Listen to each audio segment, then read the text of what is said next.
If you're hearing this right now, I need you to stop scrolling for a second and listen, because this isn't just another random message. This is for you. And I mean that. See, God is about to do something so big in your life that when it happens, you're going to look back and say, that's why it had to happen that way.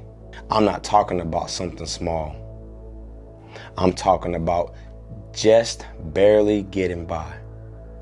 I'm talking about a breakthrough so massive, so undeniable that everything you've cried about, everything that broke you, everything that tried to destroy you, it's all going to make sense at the end. You're about to experience and move. God silence every doubt, every voice that said you wouldn't make it, every demon that tried to take you out. This is going to be the season where your pain becomes proof of His power. See, but before that happens, you need to understand this. The enemy always attacks at its hardest before your blessing shows up. See, that's what happens. And now, some of you are feeling this way. You're exhausted. You're physically tired. You're mentally drained, emotionally heavy, and spiritually dry.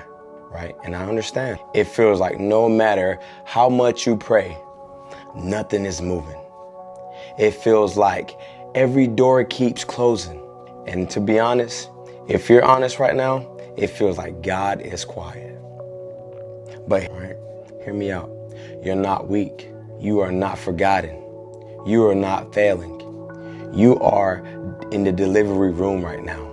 Who knows about labor knows this, right? The pain always intensifies before the birth. That's why it feels like everything is breaking down, because something new is about to break through. See, Isaiah 40:29 says this right here. This is what it says.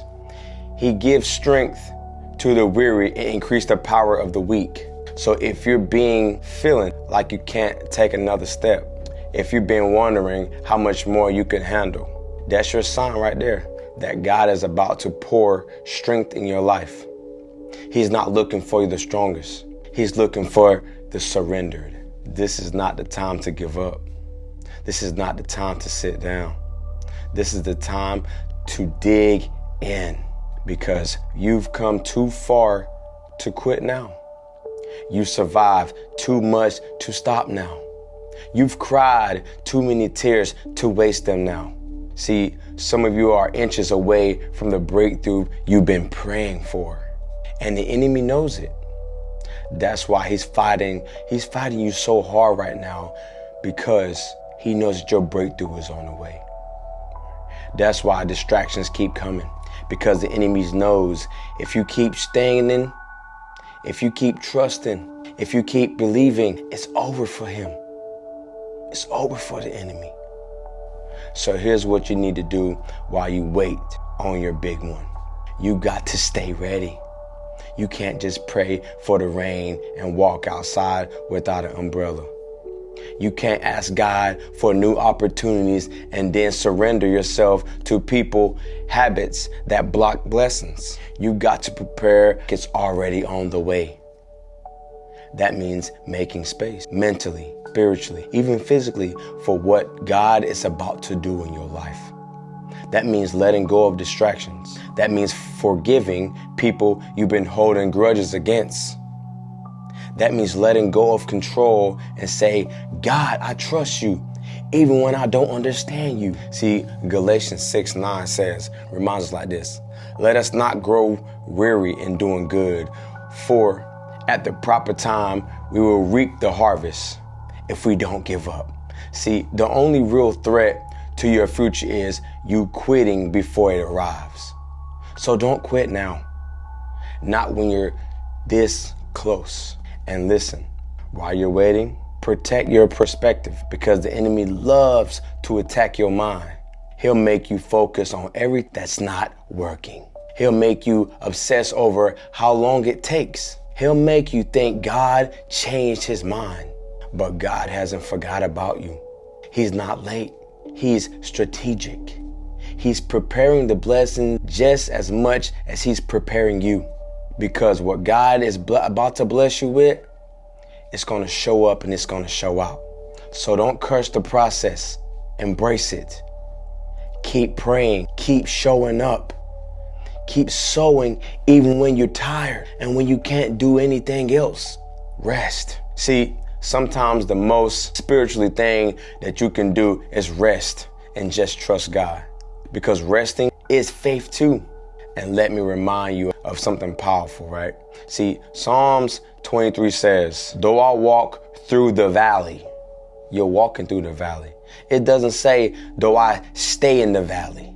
It says, walk through. You're not stuck. You're just passing through. And on the other side of the valley, it's overflowing.